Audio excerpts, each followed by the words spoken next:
Yo, what is good everybody? It's your boy Tej, and in this video I'm going to be showing y'all how to mix your beats, more specifically trap beats or beats with trap style drums on them. I'll be showing y'all my whole process of how I mix each individual sound and the effects that I put on them and the master track. And if you want to download my personal master effects chain, I will be leaving a link in the description. You can go download that for free. If you're new to the channel and you want to see more tutorials like this, be sure to hit subscribe. And now that we've got all that out of the way, let's just hop right into this first beat.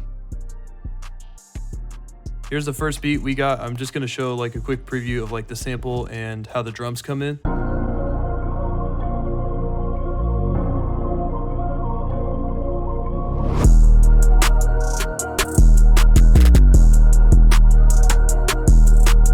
So starting off with the sounds that we have to mix, the first is going to be the loop or the sample. The first thing that I'll do when I put a sample into a new project file is I'll just route it to a mixer. Just select a mixer track that you want and then hit Control L on your keyboard, and it'll just route all your selected sounds in the channel rack into the mixer track that you selected. So the first thing you want to do is you want to go to the loudest part of the sample. So typically that's like when all the stems are playing. You just want to listen to it, kind of look at this gauge over here.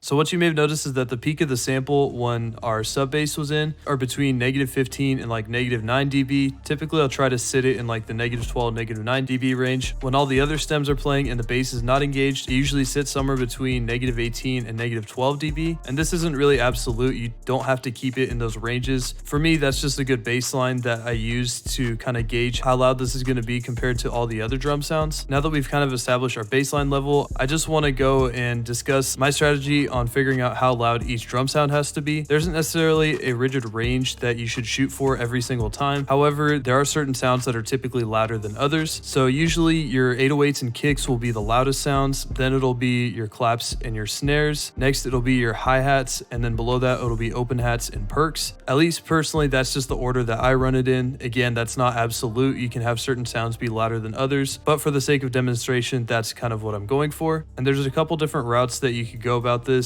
Sometimes I'll mix the 808 first and sometimes I'll mix it last. Honestly, it doesn't really matter which way you do it. So the first drum sound I'll discuss here is the clap. I like to keep these fairly loud. Usually I mix them in the range of like -12 to -6 dB. And again, as I'm reiterating from earlier, all the ranges that I'm mentioning for my drum sounds aren't absolute. I kind of want these to kind of punch through the mix because this is one of the more steady and constant elements of a beat.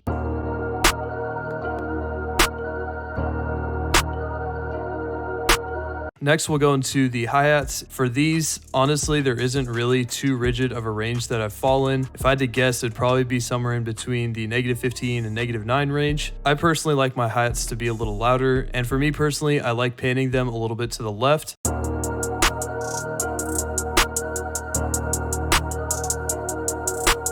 And for the next sound, it's going to be the snare. This is probably going to be in the same loudness range as the clap. I've seen some producers go a little louder than the clap and some a little quieter. Typically mine sits around the same range or louder. So again, similar to the clap, it'll probably be in that -9 to -6 range. And typically I will pan my snares to the right side of the stereo image.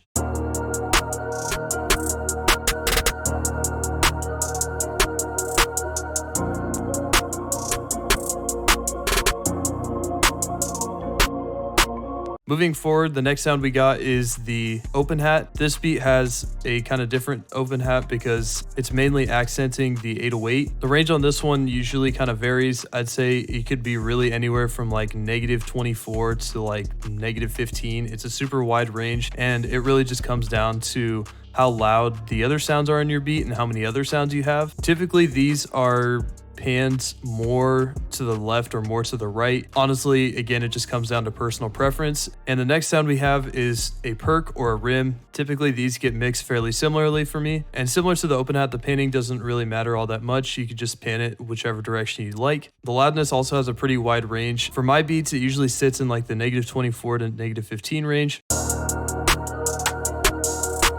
And lastly, for the added sounds, I have the 808. And so this beat, I don't have a kick, so my 808 is going to be a little louder. And what I personally do is on my 808, I put a limiter and I turn the envelope knobs all the way down. And I'm mainly using the ceiling knob right here.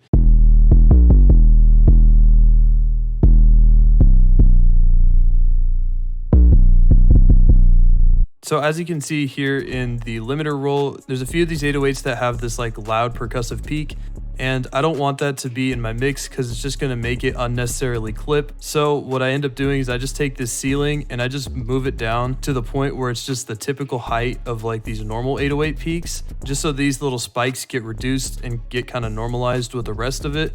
So it still retains some of its percussive punch. However, I just don't want it to distort extra when I'm putting effects on later down the road. And as for levels for my 808, typically with beats that don't have kicks, I'll probably have them sit in like the -3 to 0 dB range. If I do have a kick, I'll usually kind of balance them out. So the kick will probably be closer to like -3 and the 808 might be closer to there, maybe a little lower. So now that we've mixed all of our individual sounds, let's move on to the master and all these different effects. For my first effect, I just put this default parametric EQ, and I'll usually put the second band up to 1.6 dB, and then I'll put the seventh band up to 3.2 dB. My goal with this is I just want the 808 to kind of pop out a little more, and I also want my high end to pop. And also increasing the high end creates more punch in my beat, because a lot of that like percussive, almost clipping sort of sound that comes in these beats usually comes from the high end. I'll play the beat without it and then add it, and you'll be able to hear the difference.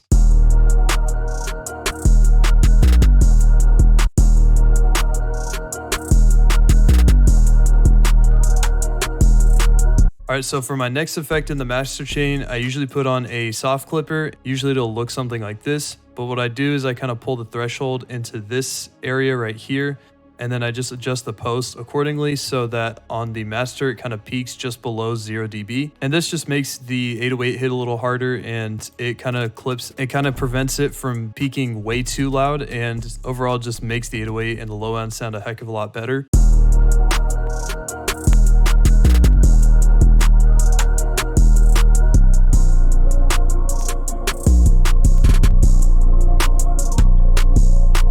And then the next plugin I add is Fresh Air, and I know this isn't a stock plugin, however it is a free one.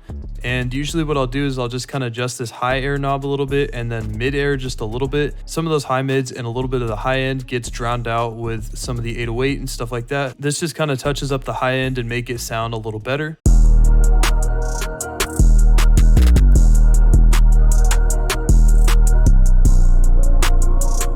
The next effect I'll put on is Ozone Imager 2. Again, this is another free plugin. This one is from Isotope. And for this one, what I like to do is just make the beat a little bit wider. So I'll just turn up this width knob just a tad. With different genres, usually not so much with trap, I'll turn on the stereoize, and I'll kind of leave it in this range right here, probably somewhere between like 2 to like 5 or 6 milliseconds. And for the last effect of the chain, I have this limiter, and honestly this is the most crucial step, and honestly this is the most crucial part of your master track that's going to make your beats hit harder and sound really good.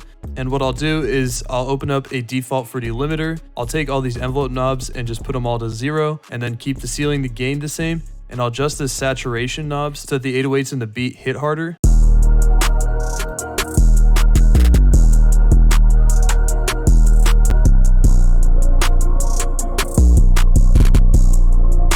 And like I said in the intro, this Master Effects chain will be in the description, free to download if you're interested in checking it out. So that's going to do it for me. Hope you all enjoyed the video. Hope you found it helpful and were able to take something away from it. As always, if you liked the video, be sure to leave a like. And if you want to see more content like this, be sure to hit subscribe. Leave any feedback or recommendations you may have in the comments below. And that's going to do it for me. Hope you have a great rest of your day.